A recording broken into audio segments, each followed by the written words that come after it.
欢迎来到新兴消息频道，请订阅频道，所以大家不要错过当天最热门的新闻。我们今天的时事通讯包括以下内容：梦中的那片海，李沁黯淡无光，明明是女一，却被女二抢了风头。从人生之路到梦中的那片海，不到3个月，李沁2部剧登上央视。不过这一次明明是女1号，却被女2抢了风头，黯淡无光，怎么一回事呢？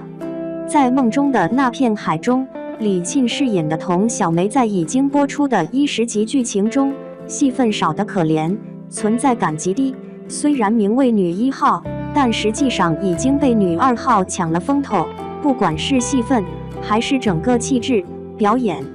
不仅被女2抢了风头，甚至连女3都不如，存在感极低。这一次李沁到底是怎么了？明明是与肖战并列的领衔主演，可是已经播出了10集，完全就是小配角的存在。各种原因也是颇为复杂。有网友透露，是因为当时李沁忙于另一部戏，从而耽误了拍摄，甚至直接说到她压戏。而另一部戏也就是《人生之路》，最终导致了女2号戏份比重的提升，在如今占据着大量的篇幅。曹斐然饰演的贺红玲在剧中被4个男性喜欢，可以说成为了万人迷，人见人爱。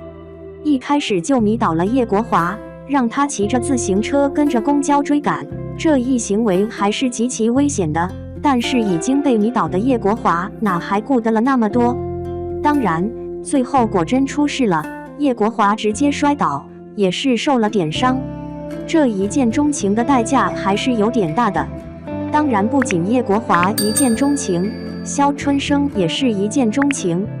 他被在什刹海滑冰的贺红玲给迷住了，本来是替兄弟打抱不平，追女孩的，可是没想到自己却率先沦陷了。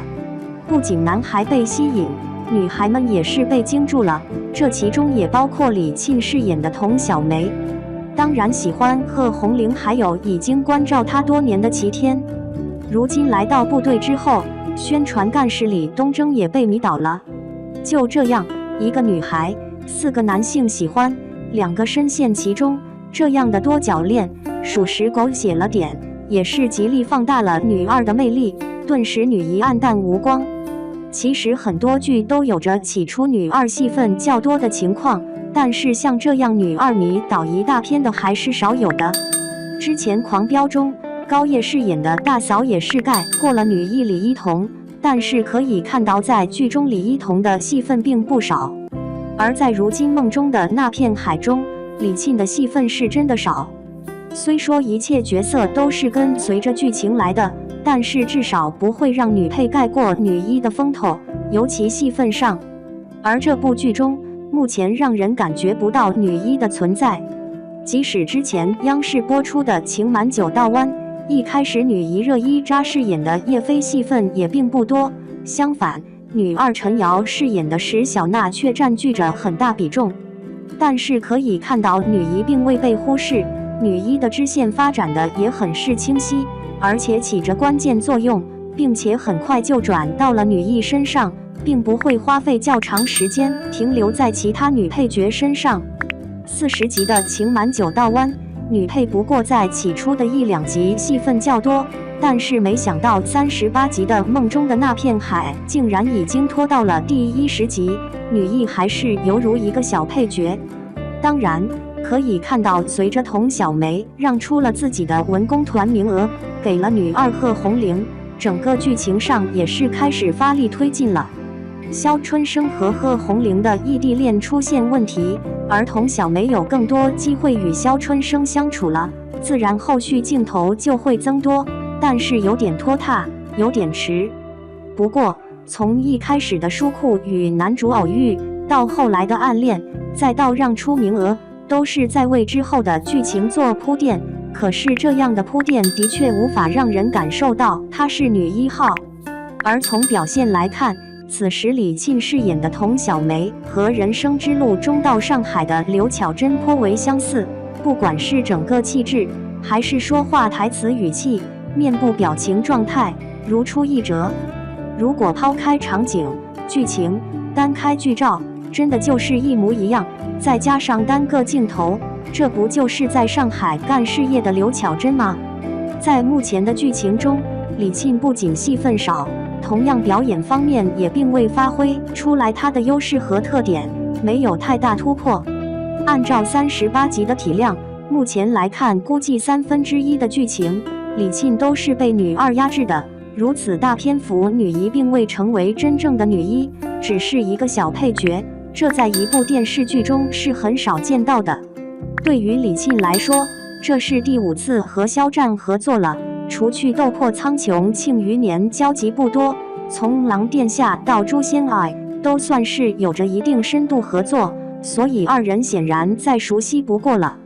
可是对比二人的演艺之路，肖战已经成为了顶流大男主，李沁却退步了。如今在这部剧中，甚至一开始都只能做个小配角。回顾李沁这些年的发展，尝试着各种类型题材作品，但是显然并未有着大爆款出现。虽然之前的人生之路也算是一大挑战，可是备受诟病。这部剧虽然收视不俗，但是骂声一片，整个口碑也只是中下水平。白玉兰奖也只是提名了最佳电视剧，演员奖项颗粒无收，所以演员表演上并未获得专业评审团的认可。如今又一部年代剧，不过与人生之路还是完全不同类型的，可是如今的表现也并不理想，整个气质方面略显疲惫，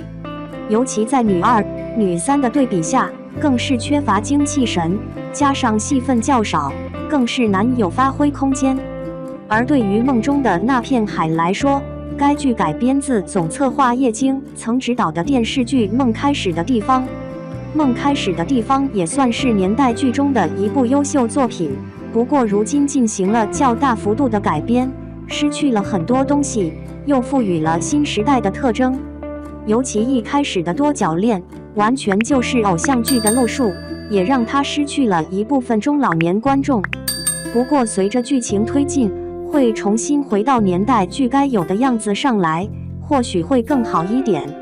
但是这2年年代剧呈井喷状态，势必会产生一定的审美疲劳。对于梦中的那片海来说，如今只能说中规中矩，较为保守，毕竟类型题材作品也是众多。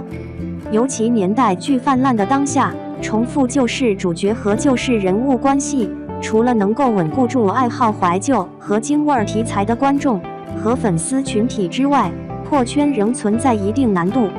所以对于梦中的那片海来说，想要破圈，更是需要在后续剧情中真正展现出抓人的地方，而不是受困于传统年代剧，或者仅仅是为了迎合年轻观众群体，那么只会让自己的路越来越窄。